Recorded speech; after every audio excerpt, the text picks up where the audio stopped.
こんにちは、カズマです。動画をご覧いただきありがとうございます。7月7日火曜日、時刻は昼の4時40分を回りました。今日はですね、多少天気はいいんですけれども、ただその代わり風が少しだけ強いんですよね。なのでもしかしたら風の音が少し響くかもしれません。そこら辺はご了承ください。今日話すテーマなんですが、現在使用しているこちらのトラベル三脚について少しだけ話したいと思います。すべて僕個人の主観と見解に基づいて話す内容となりますので、そういう意見、そういう考えもあるんだなっていうぐらいの気軽な気持ちで聞いていただけると幸いです。それではよろしくお願いします。現在使用しているトラベル三脚について少しだけお見せしたいと思います。こちらの映像をご覧ください。どうぞ。こういう感じで、ローアングルでカメラを固定することができますので、この状態でしたら、足場が不安定なところ、今みたいなこういう岩の上に、三脚とカメラを乗せたとしても、ぐらつく心配はないですし、安定して一眼カメラをこの三脚に、乗せて運用することができます。割と気に入ってますね。こちらの三脚については。軽量コンパクトで、こういうリュックとか、こういうカバンの中に収納することもできますんで、持ち運びの面ではすごく快適ですね。そんなに重すぎず、軽すぎず、ちょうどいい塩梅で、ちなみにこの三脚はカーボン製ですので、軽量ながらも、ある程度耐久性はあります。初のトラベル三脚にしては、いい買い物になったかなって、個人的にはそう思います。というわけで、今、こういう感じで、カメラ本体に三脚をつけて撮影してるんですけれども、おおむね満足してますね。初めてカーボン製の三脚を買ったんですけれども、すごい安定してて、で、なおかつ軽量コンパクトで、持ち運びの面ではものすごい、大活躍ではありますね。本当だったらもっと長い三脚があればいいなと思ったんですけれども、どうしてもね、値段が高すぎるっていうのが一つと、あと、その三脚の長さが伸びれば伸びるほど、それ自体が長ければ長くなるほど、重量が増してくるんですよね。なんというか、自分の場合は日本国内、もしくは海外を旅する上で、写真撮影や動画撮影を同時に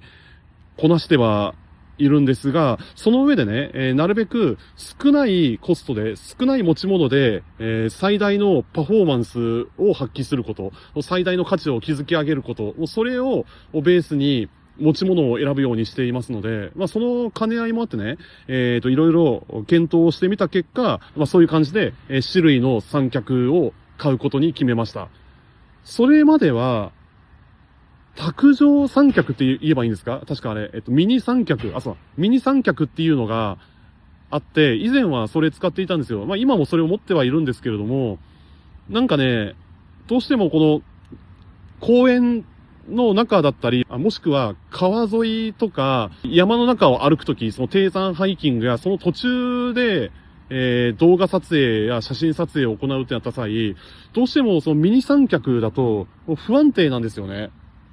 そんなぐらつくっていうわけじゃないんだけれど、どこか安定しないというか、万が一カメラ本体が耐えきれなくて、それでガタンって、倒れたりしたら大変だろうなと思って、それで、なんていうか、より、広く、開閉できるような、そのローアングルで、撮影できるような三脚が欲しいなと思って、それで買ったんですよね。結果的には、すごい、満足してますね。で、確か値段が、これ13,000円ぐらいかな。確か Amazon のセールかなんかで購入したんですけれども、もうこれはもう今買うしかないと思って、それで、買ったんですよね。確か購入したのが5月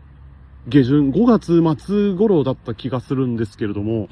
もうこれを逃したら、次回、いつ、値段が下がるかわからないし、で、しかも今となっては、ほら、インフレの影響でいろんなものがすごい、物価が上がってるじゃないですか。で、それで物価がどんどん上がり続けて、で、しばらく時間が経てば値段が下がるだろうなんて思ってたら、まあ、そんな常識はもう通用しない、そんな不安定な世の中ではありますんで、もう買えるうちに買う、もしくは自分が本気で必要だと感じたら、もうその瞬間に買う決断を下す。そういう風にして持ち物を選ぶようにした方がいいんじゃないかなと思うんですよね。で、少ない持ち物で、幅広く、活用し続けること。それも、1年後、2年後、3年後も使い続けている自分を想像できるかどうか。まあそういうのをいろいろこう考えてみて、で、あらゆる場面で使用する時の、まあそういう場面というか、まあ自分が実際にこう積極的に使っているシーンをこう、いろいろね、思い浮かべてみたりして、そうやって、で、考えた末に、買うかどうかを決める。それがすごく大切だと思うんですよね。多くの人は、なんていうか、買った後のイメージを想像しないまま、衝動買いしたり、またはそうやって浪費を繰り返す人っていると思うんですよ。まあ、それがいいかどうかはちょっとここでは何とも言えないけれど、僕は、あんまり好きじゃないんですよね、そういうのが。昔よく、なんていうか、前職のその会社員の時ね、給料が入って、で、それと同時に、なんかよくブランド物を買ったりとか、あとゲームソフトを買ったりとか、そういう風にして過ごしていた時期があったんですけれど、今はもう、それは完全に手放したんですよね。テレビもないし、ゲーム機もないし、で、その当時持っていた洋服の8割以上はもう全部処分したんですよね。自分にとって、価値を感じないもの、その費用対効果が得られないものは全部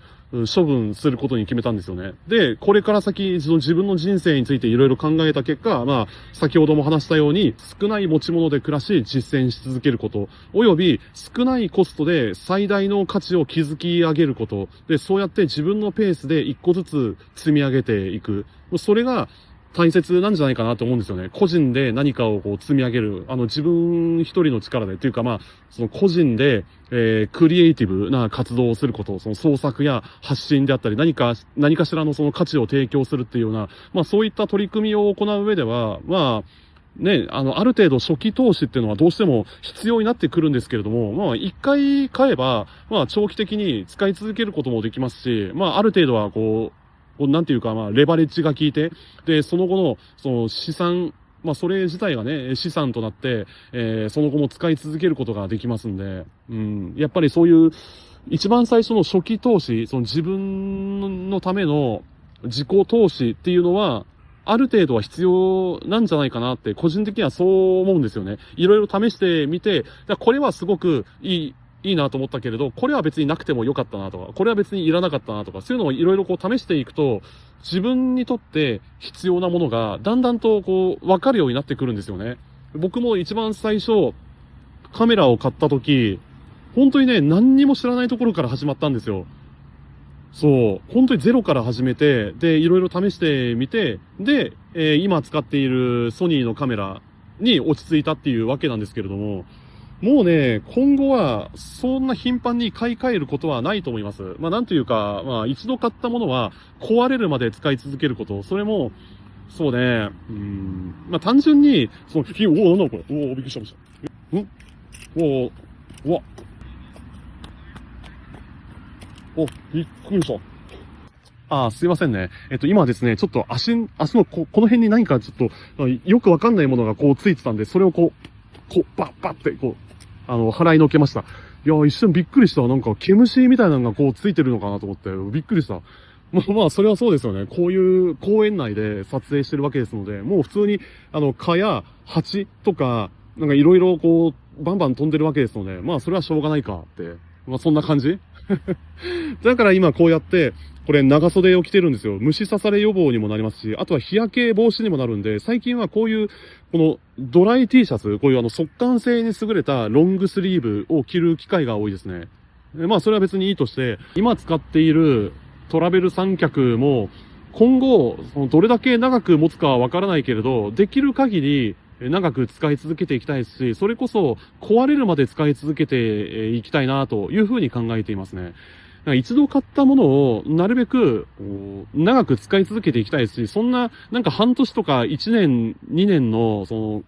サイクルで買い替えたりするっていうのがあんま好きじゃないんですよね。なんかそういうのがあんまり好きじゃないんですよ。単純に、買い直すのが面倒くさいっていうか、一度買ったものを処分する。それかもしくは、どこかの買い取りショップかなんか、もしくはメルカリが何かで出品したりするのが、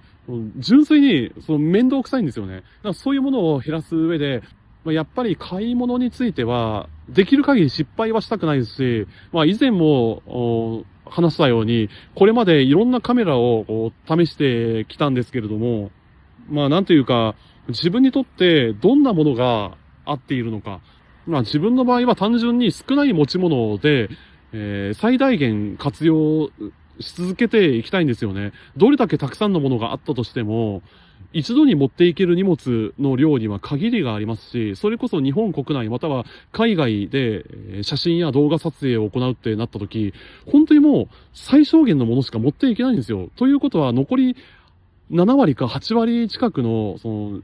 出番が少ない、カメラ機材とかレンズとか、なんかそれ以外の周辺機器いろいろあると思うんですけれど、そういうものを持つ意味がないんじゃないかなと思って、それでね、自分自身のなんかいろいろ試していく中で、これ少ない持ち物で済ませた方が、自分にとってはすごい性に合ってるんじゃないかなって、なんかそう思ったんですよ。荷物がたくさんあればあるほど、その持ち物が増えれば増えるほど、重量が増していって、身動きが取れなくなっていく。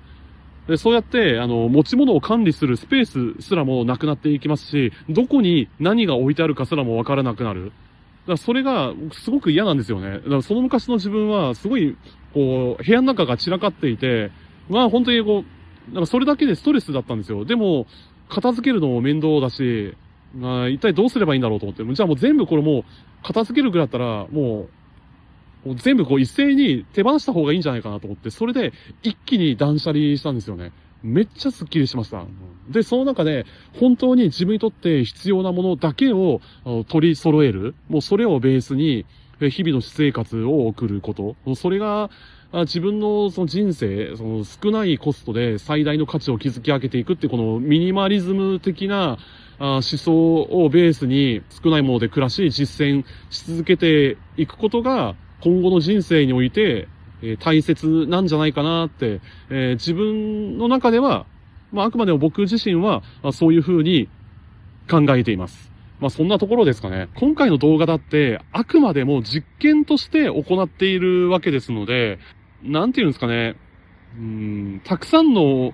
ものを買いまくることが、幸せにつながるかって言ったら全然そんなことはないですし、人って飽きるんですよね。なんか見境なく、過剰な、までにね、その過剰な勢いで、消費を繰り返す。それこそ衝動買いだったり、もう意味のない、購買行動、さっき言った浪費なんですけれど、そういうのって、その買った時の満足感ってのは、それはね、気持ち的にはストレス解消にはなるのかもしんないけれど、でもその時に得られる満足感っていうのは長続きしないんですよね。だから、自分自身が本気で考えて選び抜いたもの、それを1年後も2年後も使い続けるっていう風にして、そうやって積極的に活用し続ける方が、もっと自分の中で愛着が湧いて、満足感が長く続いていくんじゃないかなって、個人的には、なんかそんな気がするんですよね。今までの経験上。そう思ったことが何度かありましてね。で、今使ってるこの三脚も、まだ買って1ヶ月ぐらいなんですけれど、いい買い物にはなりましたね。で、今もこうやって安定して使えてはいますし、で、今使用しているこの一眼カメラも、いろいろ考えていろいろ試してみた結果、自分にとってはこれが性に合ってるなという感じで、それ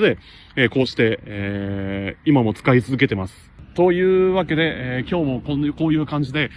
屋外のこの緑あふれる景色を交えながら、いろいろ話をしてみたわけなんですけれども、いつも僕の動画を見てくださっている視聴者の皆さん、誠にありがとうございます。というわけで、今回の動画はこの辺で終わりにしたいと思います。最後まで見ていただきありがとうございます。今後ともよろしくお願いします。もし今回の動画がいいなと思いましたら、グッドボタンとチャンネル登録をしていただけると嬉しいです。それでは次回お会いしましょう。ありがとうございました。さようなら。